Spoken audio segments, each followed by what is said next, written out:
Hello viewers, you're watching Merak Motion TV. I'm Zainab Rashid. It's a beautiful day out here. I'm so excited to be talking to you people. Many people are dying and many marriages are being shattered as a result of domestic violence.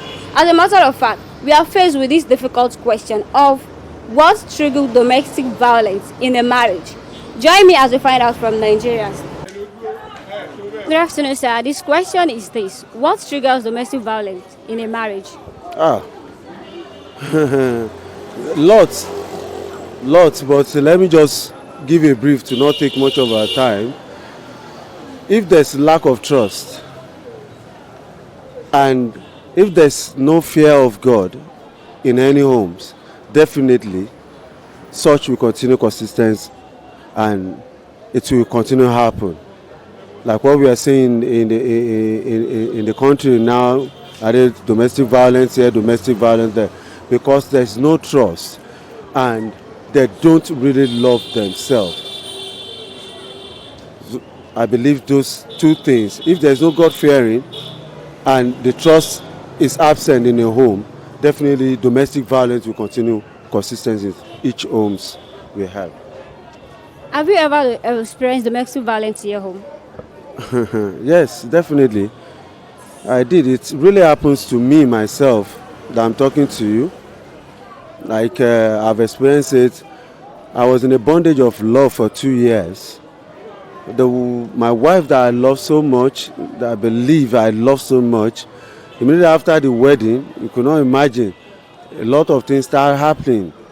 So I experienced it and it was bitterness. And I don't ever pray to have such again in my life. Like I said, you know, somebody you love so much that the trust that I first said is no more there. Looking at me, I'm a businessman. I deal with fabrics, and definitely you know men dealing with fabrics. They are dealing with women's stuff. A lot of my contacts will be a woman. But if your wife couldn't trust you to that level and understand you and have the fear of God, what happened to me will continue happening to a lot of people. Like my wife taking my phone, maybe when I'm sleeping, maybe a customer send a message, reading, picking numbers from my phone and start calling customers, insulting them. Somebody that's supposed to be like a mother to us, you know, when you hear some voice on phone, you know this person is definitely an old age. Like my wife calling the person and start insulting. I lose a lot of customers and how am I going to feed? I just have to let it go that we are not compatible.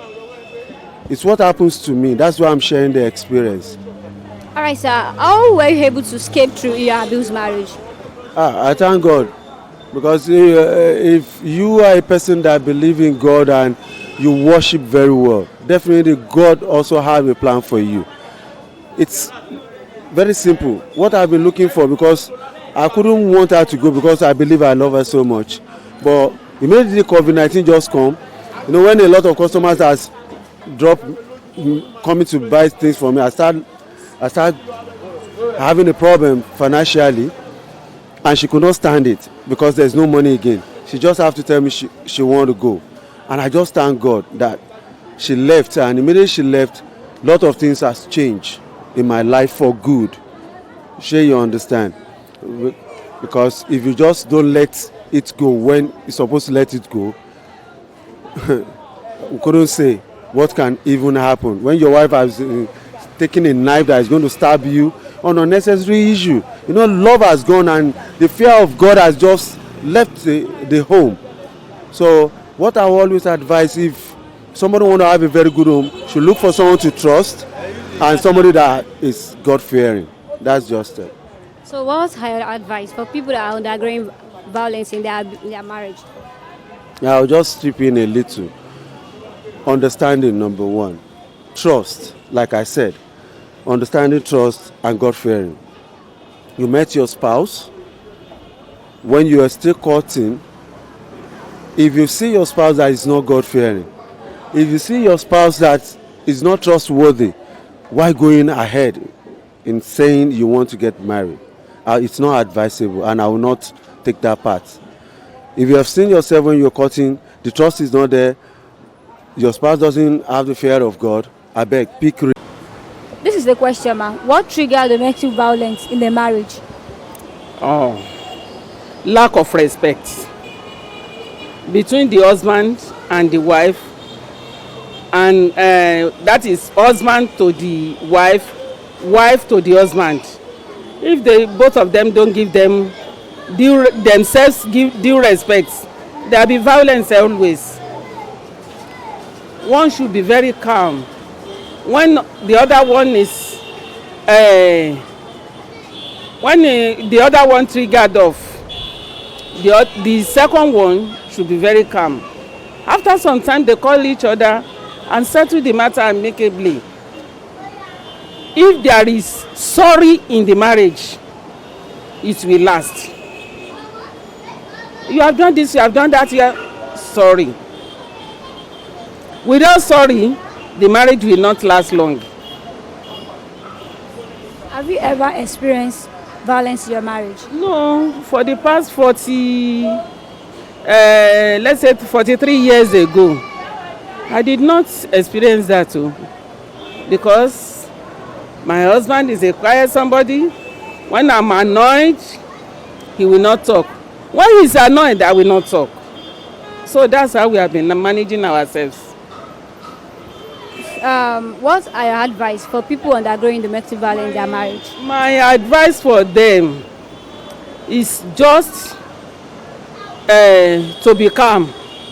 Sùúrù is the best.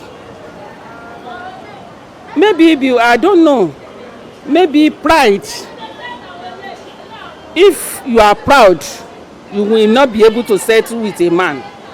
If the husband is arrogant, cannot marry a woman. So those are the things. So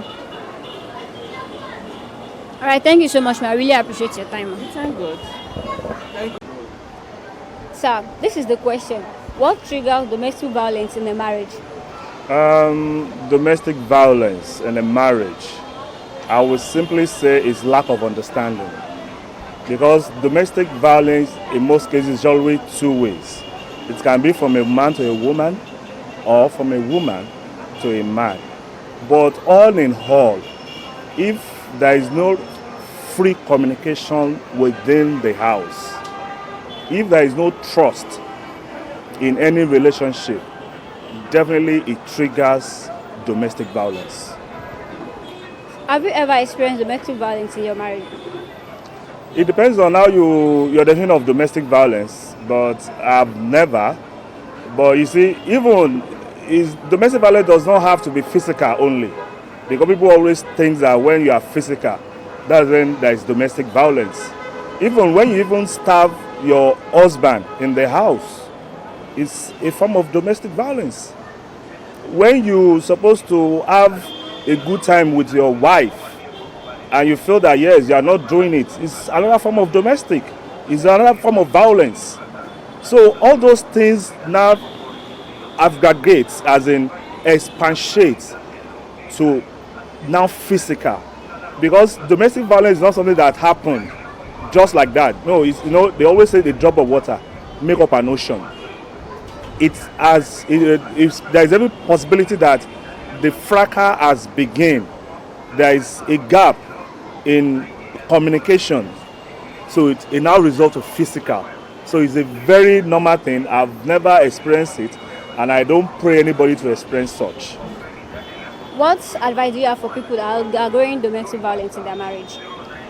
Wow, sincerely, if there is domestic violence in your marriage, I will advise you to option out, because nobody knows what can be the end results. Nobody knows.